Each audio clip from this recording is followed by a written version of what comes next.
Yo Proski, uyu ni P1 promoter, iyi ni Truth TV Rwanda, ndongeye ndagarutse ariko by'umwihariko ngiye kugaruka kuri iki kibazo kiri muri industry uyu munsi.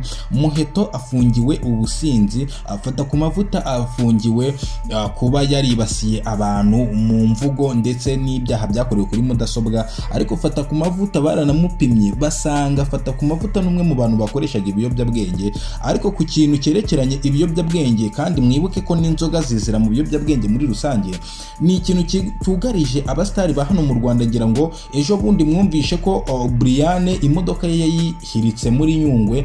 So ahangaha ntago wambwira ngo accident zibaho, yego nibyo, ariko ntago wambwira ngo waba uri kumwe n'abantu ngo imodoka uyihirike. Hari igihe haba hajemo akantu ka doze cyangwa se akantu k'akariro, kuko buriya ikintu cy'inzoga, ikintu cy'ubusinzi, ikintu cyo kunywa ibiyobyabwenge ni ikintu cyeze hano muri iyi game ya hano mu Rwanda. So ni muri urwo rwego rero polisi y'igihugu, Rwanda National Police, nta muntu izihanganira. Ngira ngo murabyibuka uwo bita Ngabo Meddy yagize gutya ava muri Leta Zunze Ubumwe za Amerika, ahantu yabaga aza mu Rwanda aje kwatemberera, ariko uyu mugabo yagize gutya kuri kosa asoma kuri Kamanyinya, akomeza kwiyumvamo ubugabo, akomeza kwiyumvamo ndigabo. Uyu mugabo akijya kuri vora nta na metero 300 yarenze, kubera yuko polisi y'igihugu y'u Rwanda yahise imuhagarikira mubwira ati Ngabo Meddy ya masaha wowe urimo uragenda, nta kuntu waba uri i Kigali utanyweye ibisindisha.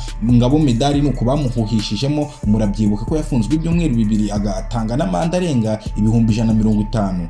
Ngira ngo ibyo ngibyo rero abastari bo mu Rwanda ntago byabaviriyemo isomo. Ngira ngo murabizi no mu ministry, uyu mu ministry ntago ari ministry, ni deputy. Aha, urakoze cyane, ni deputy. Uyu mu deputy nyuma yo kwihata gasembuye, nyuma yo kukanywa Kamanyinya, ahangaha si byari bibaye rimwe, si byari bibaye kabiri, si byari bibaye gatatu, uyu mugabo bakamwihanangiriza bakamubwira ati kandi wa mugabo we rimwe uzabona ibyo ushaka. Ngira ngo uyu mugabo rero agacupa Kamanyinya rimwe rwose yaje kugwa mu mutego. Polisi y'u Rwanda iramubwira ati ibi ngibi twarabirambiwe. Uyu mugabo nawe ngira ngo nyine polisi y'u Rwanda yaje kumucubya, ngira ngo we yahise anareka ibisindisha, yahise areka ibiyobyabwenge. Uyu mudepite rero ngira ngo na Perezida Paul Kagame, His Excellency Perezida w'igihugu, yamugarutse aravuga ati hari abantu binywera mu nzoga, ati tukabihanganira ubugira rimwe ubugira kabiri. Ibi ngibi rero Perezida w'igihugu yabigarutseho. Ngira ngo ahangaha no mu minsi ishize Madamu First Lady Jeannette Kagame yagarutse ku bya Muheto, aravuga ati nyamara ati ibi bintu byo kunywa inzoga cyane mu bigabanya, ati kuko inzoga ni imfura, ati kanyobwa n'indi mfura. Iki kintu rwose mugishyire mu matwi. So rero ahangaha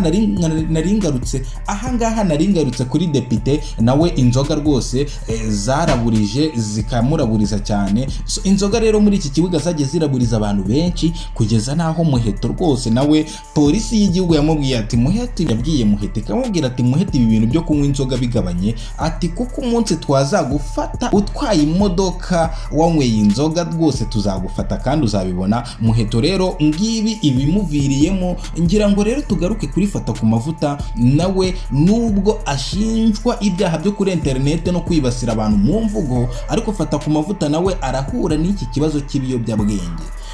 Fatakumavuta arahura n'ikibazo cy'ibiyobyabwenge, itabi ryitwa marijuana cannabis.